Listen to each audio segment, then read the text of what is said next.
శ్రావణ మాసం నెలంతా పూజ చేయలేని వారు కనీసం ఈ రోజుల్లో అయినా ఈ విధంగా చేసుకోండి.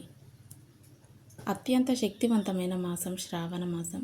జూలై 25 శుక్రవారం నుండి శ్రావణ మాసం ప్రారంభమై ఆగస్టు 23 వరకు శ్రావణ మాసం ఉంటుంది.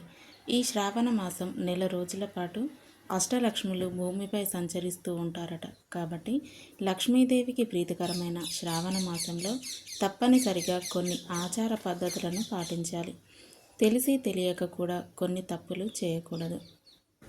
శ్రావణ మాసంలో చేసే పూజలకు అలాగే పరిహారాలకు జన్మ జన్మల పుణ్య ఫలితం లభించి ఈ సంవత్సరం అంతా ధనానికి లోటు లేకుండా ఉంటుంది. శ్రావణ మాసం పూజా నియమాలు అలాగే చేయకూడని తప్పుల గురించి ఈ వీడియోలో తెలుసుకుందాం. ముందుగా ఈ వీడియోకి లైక్ చేసి ప్రతి ఒక్కరూ జై శ్రీరామ్ అని కామెంట్ చేయండి. శ్రావణ మాసంలో వచ్చే శ్రావణ శుక్రవారం తప్పనిసరిగా లక్ష్మీదేవిని పూజించాలి. శ్రావణ శుక్రవారం లక్ష్మీదేవిని పూజిస్తే మీ ఇంటిపై అష్టలక్ష్ముల ఆశీర్వాదం కలుగుతుంది. ఇక వెంకటేశ్వర స్వామి జన్మ నక్షత్రం శ్రవణ నక్షత్రం కాబట్టి ఈ శ్రావణ మాసంలో వచ్చే ప్రతి శనివారం నాడు తప్పనిసరిగా వెంకటేశ్వర స్వామిని పూజించి శ్రీనివాసుడి అనుగ్రహాన్ని సులభంగా పొందండి. ఇక శ్రావణ మంగళవారం నాడు సుమంగళి స్త్రీలు తప్పనిసరిగా శ్రావణ మంగళ గౌరీ వ్రతాన్ని చేసుకోవాలి. మంగళ గౌరీ వ్రతం చేసుకుంటే ఆడవారికి దీర్ఘ సుమంగళి ప్రాప్తి కలుగుతుంది. మీ కుటుంబం అంతా సుఖ సంతోషాలతో జీవిస్తారు. ఇక ఈ శ్రావణ మాసం నెల రోజులు మాంసాహారానికి దూరంగా ఉండాలి. అలాగే మద్యం సేవించకూడదు. ఈ నెల రోజులు తప్పనిసరిగా ఆహార విషయంలో జాగ్రత్తలు తీసుకోవాలి. అయితే ఈ శ్రావణ మాసంలో వంకాయ కూర తినకూడదు. ఎందుకంటే పురాణాల ప్రకారం అశుద్ధమైనదని నమ్మకం. కాబట్టి శ్రావణ మాసంలో వంకాయ కూర తినకూడదని అంటారు. ఈ శ్రావణ మాసంలో ఆడవారు ఉపవాసం ఉంటే చాలా మంచిది. ఈ నెలలో చేసే ఉపవాస దీక్షలకు ఎంతో పుణ్య ఫలితం లభిస్తుంది. ఈ పవిత్రమైన శ్రావణ మాసంలో ప్రతి ఒక్కరూ తెల్లవారుజామునే నిద్ర లేవాలి. లక్ష్మీదేవి సంచరించే ఈ శ్రావణ మాసంలో ఎవరైనా ఆలస్యంగా లెగిస్తే అలాంటి ఇళ్లలోకి లక్ష్మీదేవి ప్రవేశించకుండానే వెళ్ళిపోతుంది. ఇంట్లో ఆర్థిక సమస్యలు ఏర్పడతాయి. కాబట్టి ఈ శ్రావణ మాసం నెల రోజులు ఆడవారు తెల్లవారుజామునే నిద్రలేచి ఇల్లంతా శుభ్రం చేసుకొని ఇంటి ముందు ముగ్గులు వేసుకోవాలి. తప్పనిసరిగా ఈ శ్రావణ మాసంలో తులసిని పూజించుకోవాలి. శ్రావణ మాసంలో తులసిని పూజించిన వారికి లక్ష్మీదేవి ఆశీర్వాదం సులభంగా లభించి కోరిన కోరికలన్నీ తక్షణమే నెరవేరుతాయి. మీ ఇల్లంతా సుఖ సంతోషాలతో నిండిపోతుంది. ఇక ఈ శ్రావణ మాసంలో తప్పనిసరిగా ఒక చిన్న లక్ష్మీదేవి విగ్రహాన్ని తెచ్చుకొని ప్రతి శ్రావణ శుక్రవారం లక్ష్మీదేవికి పాలతో అభిషేకం చేయండి. లక్ష్మీదేవి ఎంతో సంతోషించి మీ ఇల్లంతా కనక వర్షంతో నిండిపోతుంది. లక్ష్మీదేవి ఆశీర్వాదాన్ని సులభంగా పొందాలంటే మీ పూజ గదిలో ఉన్న లక్ష్మీదేవి చిత్రపటానికి గాజుల మాలను వేయండి. మన హిందూ ధర్మంలో గాజులకు చాలా విశిష్టత ఉంటుంది. కాబట్టి లక్ష్మీదేవి చిత్రపటానికి గాజుల మాలను సమర్పిస్తే విశేషమైన పుణ్య ఫలితం లభించి కోరిన కోరికలు తక్షణమే నెరవేరుతాయి.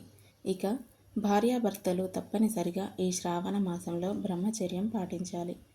అమ్మవారిని పూజించే భక్తులు ఈ నెల రోజుల పాటు ఉల్లిపాయ అలాగే వెల్లుల్లికి దూరంగా ఉండాలి. అయితే కొన్ని నమ్మకాల ప్రకారం ఈ శ్రావణ మాసం నెల రోజుల పాటు పాల పదార్థాలకు దూరంగా ఉండాలి. ఈ శ్రావణ మాసం నెల రోజులు ఆడపిల్లలు తప్పనిసరిగా చేతికి గాజులు వేసుకోవడం, కుంకుమ బొట్టు పెట్టుకోవడం, కాళ్లకు పసుపు రాసుకోవడం, కళ్ళకు కాటుక ధరించడం, పూలు పెట్టుకోవడం చాలా మంచిది. ఆడపిల్లలు ఈ 5 ఆచారాలను పాటిస్తే ఆ ఇంట్లో లక్ష్మీదేవి స్థిర నివాసం ఉంటుంది. లక్ష్మీ స్వరూపమైన ఆడపిల్లలు జుట్టు విరబోసుకొని ఇంట్లో తిరగకూడదు. ఆడపిల్లల జుట్టు విరబోసుకుంటే మీ ఇంట్లోకి జ్యేష్ఠాదేవి అడుగు పెడుతుంది. తద్వారా మీ కుటుంబంలో కష్టాలు ఏర్పడతాయి. ఈ శ్రావణ మాసం నెల రోజులు ఇల్లంతా ధూపం వేయాలి. ఇంట్లో ఎలాంటి చెడు వాసన లేకుండా మీ ఇల్లంతా మంచి సువాసనతో నిండిపోవాలి. కాబట్టి ప్రతినిత్యం ఇంట్లో ధూపం వేసుకుంటే లక్ష్మీదేవి ఆకర్షించి మీ ఇంట్లో స్థిర నివాసం ఉంటుంది. అదేవిధంగా ప్రతి శ్రావణ శుక్రవారం నాడు సాయంత్రం సూర్యుడు అస్తమించిన తర్వాత ఇంటి ముందు తప్పనిసరిగా 2 దీపాలు వెలిగించాలి. శ్రావణ శుక్రవారం ఇంటి ముందు దీపాలు వెలిగిస్తే మీ ఇంట్లోకి ధనలక్ష్మీదేవి అడుగుపెడుతుంది. ఇక మీ ఇంటి ఆర్థిక సమస్యలన్నీ తొలగిపోతాయి. అదేవిధంగా మీ ఇంటి గుమ్మం ముందు తప్పనిసరిగా స్వస్తిక్ గుర్తును వేసుకోండి. ఇంటి గుమ్మం ముందు స్వస్తిక్ గుర్తు ఉంటే ఇంట్లోకి ఎలాంటి చెడు శక్తులు ప్రవేశించకుండా మీ ఇంట్లోకి దైవశక్తులు ప్రవేశిస్తాయి. ఈ శ్రావణ మాసంలో అమ్మవారిని పూజించే ఆడవారు నైటీలు వేసుకొని దీపారాధన చేయకూడదు. చక్కగా చీర కట్టుకొని నిండు ముత్తైదువులా లక్ష్మీదేవిని పూజిస్తే అమ్మవారి కటాక్షం ఖచ్చితంగా లభిస్తుంది. మీ ఇంటి గుమ్మాన్ని విశేషంగా అలంకరించుకోవాలి. ఎందుకంటే మన ఇంటి ప్రధాన ద్వారం గుండానే దేవతలు ఇంట్లోకి ప్రవేశిస్తారు. కాబట్టి లక్ష్మీదేవికి ఇష్టమైన ఈ శ్రావణ మాసం నెల రోజులు ఇంటి ముందు ముగ్గు ఉండాలి. అలాగే ఇంటి గడపలకు పసుపు రాసి కుంకుమ బొట్లు పెట్టుకోవాలి. ఇంటి గుమ్మానికి తోరణాలు కట్టుకోవాలి. మన ఇంటి గుమ్మం ఎంత అందంగా ఉంటే మన కుటుంబానికి అంత మంచి జరుగుతుంది. ఇక ప్రతి శ్రావణ శుక్రవారం తప్పనిసరిగా ఇంటి గడపలకు పసుపు రాసి ఇల్లంతా పసుపు నీళ్లు చల్లుకొని ఇంట్లో లక్ష్మీదేవిని పూజించాలి. దైవశక్తులు సంచరించే ఈ శ్రావణ మాసంలో ప్రతి ఒక్కరూ ఇంటిని శుభ్రంగా ఉంచుకోవాలి. ఇంట్లో సాలెపురుగులు లేకుండా, ఎలాంటి చెత్త చెదారం లేకుండా ఇంటిని శుభ్రంగా ఉంచుకోవాలి. అప్పుడే మీ ఇంటిపై దేవతల ఆశీర్వాదం ఉంటుంది. ఈ శ్రావణ మాసంలో లక్ష్మీనారాయణులతో పాటుగా పరమేశ్వరుని కూడా తప్పనిసరిగా పూజించాలి. శ్రావణ మాసం అంటే శివయ్యకు చాలా ప్రీతికరమైన మాసం. కాబట్టి ప్రతి శ్రావణ సోమవారం నాడు ఏదైనా శివాలయానికి వెళ్ళి శివలింగానికి జలంతో అభిషేకం చేసి జలాన్ని తలపైన చల్లుకోండి. ఇక మీ సమస్యలన్నీ వెంటనే తీరిపోతాయి. శివానుగ్రహం పుష్కలంగా లభిస్తుంది. ఈ శ్రావణ మాసంలో వచ్చే ప్రతి మంగళవారం అలాగే ప్రతి శుక్రవారం నాడు మగవారు గడ్డం కత్తిరించుకోకూడదు. అలాగే జుట్టు కత్తిరించుకోకూడదు. అలాగే శ్రావణ మంగళవారాల్లో పొరపాటున కూడా ఎవరికీ అప్పు ఇవ్వకండి. ఈ శ్రావణ మాసంలో నలుపు రంగు వస్త్రాలను ధరించకండి. అమ్మవారికి ప్రీతికరమైన ఎరుపు రంగు అలాగే పచ్చరంగు వస్త్రాలను ఎక్కువగా ధరించండి.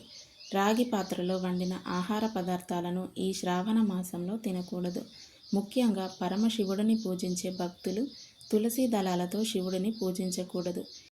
ఈ శ్రావణ మాసంలో మొత్తం 5 శ్రావణ శుక్రవారాలు వచ్చాయి. అవి ఏ తేదీల్లో శ్రావణ శుక్రవారాలు వచ్చాయో తెలుసుకుందాం. జూలై 25 మొదటి శ్రావణ శుక్రవారం, ఆగస్టు 1 రెండవ శ్రావణ శుక్రవారం, ఆగస్టు 8 మూడవ శ్రావణ శుక్రవారం. ఈ రోజునే వరలక్ష్మి వ్రతాన్ని చేసుకోవాలి. ఆగస్టు 15 4వ శ్రావణ శుక్రవారం.